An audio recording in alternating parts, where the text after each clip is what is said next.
नमस्कार, मी पंजाब डक. आज आहे 9 जानेवारी 2026.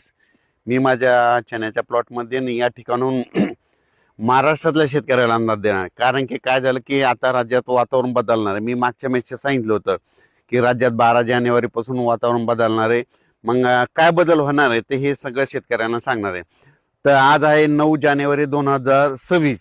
तर राज्यातल्या सर्व शेतकऱ्याला सांगू इच्छितो की राज्यामध्ये 11 तारखेपासून 11 जानेवारीपासून राज्यात ढगाळ वातावरण सुरू होणार आहे. पण 12 जानेवारीला मात्र मराठवाड्यामध्ये काही जिल्ह्यामध्ये तुरळक ठिकाणी पावसाची शक्यता आहे. मराठवाडा, विदर्भ आणि पश्चिम महाराष्ट्राकडे तुरळक ठिकाणी काही ठिकाणी थेंब पडतील, कुठं पेंडवलतासारखा पाऊस पडेल. म्हणून हा अंदाज सर्व शेतकऱ्यांनी लक्षात द्यायचा. खास सांगायचं झालं तर नांदेड जिल्हा, त्याच्यानंतर यवतमाळ जिल्हा, त्याच्यानंतर लातूर जिल्हा, सोलापूर जिल्हा, सांगली जिल्हा, सातारा, कोल्हापूर, पुणे, अहिल्यानगर, बीड जिल्हा, परभणी जिल्हा, हिंगोली जिल्हा, वाशिम जिल्हा, ह्या जिल्ह्यामध्ये मात्र 12 तारखेला जिल्ह्याच्या काही काही भागामध्ये तुरळक ठिकाणी पाऊस पडलेला अशा घटना दिसतील. म्हणून हा अंदाज लक्षात म्हणते कोणी की परभणी जिल्ह्यात या ठिकाणी पाऊस झाला असं 12-13 तारखेला शेतकरी म्हणते. म्हणून हे लक्षात घ्यायचं. सर्वदूर पडणार नाही, पण पाऊस मात्र विदर्भ, मराठवाडा आणि पश्चिम महाराष्ट्राकडं मात्र 12 तारखेला काही जिल्ह्यामध्ये म्हणजे 11, 12, 13, 14च्या दरम्यान येणार आहे. म्हणून हा अंदाज लक्षात घ्यायचा. आणि त्याच्यानंतर राज्यभर सांगायचं झालं तर उत्तर महाराष्ट्राकडे देखील तुरळक ठिकाणी थेंब येणार आहेत. त्याच्यानंतर विदर्भात देखील येणार आहेत. म्हणून हे लक्षात घ्यायचं. पण राज्यात मात्र 11 तारखेलाच म्हणजे 11 तारखेला म्हणजे नांदेड जिल्हा, त्याच्यानंतर लातूर जिल्हा, सोलापूर जिल्हा, सांगली जिल्हा ह्या पट्ट्यामध्ये काय होईल, आभाळ यायला सुरुवात होईल. म्हणून ही अंदाज लक्षात घ्यायचा. ज्यांच्याकडं वीटभट्टीच्या कामगारांना सांगू इच्छितो की तुम्ही काय करायचं की वीटभट्टी तुम्हाला झाकून ठेवण्याची तयारी ठेवायची.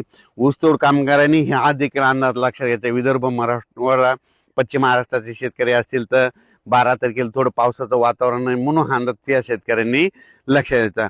खूप काही मोठा पाऊस पडणार नाही, पण पाऊस मात्र येणार आहे ही अंदाज सर्व शेतकऱ्यांनी लक्षात घ्यायचा. त्याच्यानंतर राज्यातल्या सर्व शेतकऱ्याला सांगू इच्छितो की बऱ्याच शेतकऱ्याचे असे फोन येतात की 2026ला दुष्काळ आहे का. पण शेतकऱ्याला सांगू इच्छितो की 2026ला 72 सारखा दुष्काळ वगैरे काही पडणार नाही. फक्त मी काय म्हटलो की 2026ला पहिलं म्हणजे 1 वर्षापासून सांगतो की 2026ला फक्त पाऊस कमी पडणार आहे. सरासरी इतका पाऊस पडणार, मात्र पिकाला लागेल तसा पाऊस पडणार आहे आणि परतीचा पाऊस मात्र जास्त पडेल. म्हणून हा अंदाज सर्व शेतकऱ्यांनी 2026चा शेतकऱ्यांनी लक्षात घ्यायचा. त्यानंतर कर्नाटकच्या मला तंबाखूच्या शेतकऱ्यांचे फोन आले की आम्ही तंबाखू काढावत का नाही. तर त्या कर्नाटक आणि तेलंगणाच्या तंबाखू शेतकऱ्यांना सांगू इच्छितो की तुम्ही काय करायचं, आता म्हणजे 11, 12, 13च्या दरम्यान तुमच्या कर्नाटक, तेलंगणामध्ये पाऊस पडणार आहे. म्हणून 2-3 दिवस तंबाखू काढण्याची काढू नका. त्याच्यानंतर कर्नाटक, तेलंगणाचे तुरीवाल्यांचे फोन आले शेतकऱ्याचे, तुम्ही आता जर काढायचे असेल तर 9-10 आज आणि उद्याचे दिवस तुम्ही काढू शकता.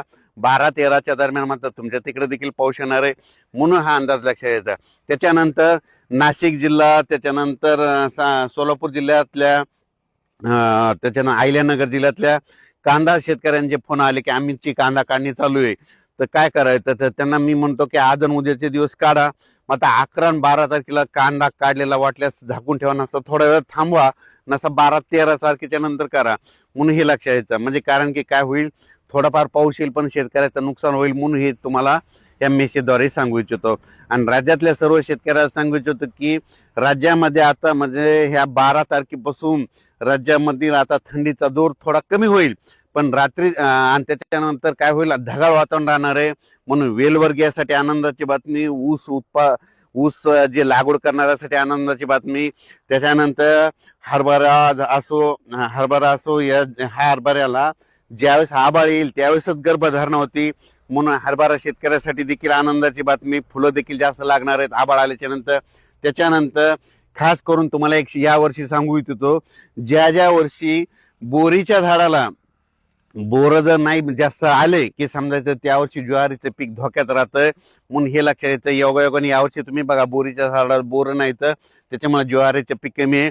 पण आता हे जे उद्याचा आभाळ येणार आहे त्याच्यामुळे ज्वारी जे जे शेतकरी त्यांच्यासाठी आनंदाची बातमी, ह्या 8-10 दिवसात आभाळ येईल आणि तुमच्या ज्वाऱ्याला चांगलं वातावरण भेटणार आहे, म्हणून सोलापूर जिल्ह्यातल्या शेतकऱ्यासाठी आनंदाची बातमी.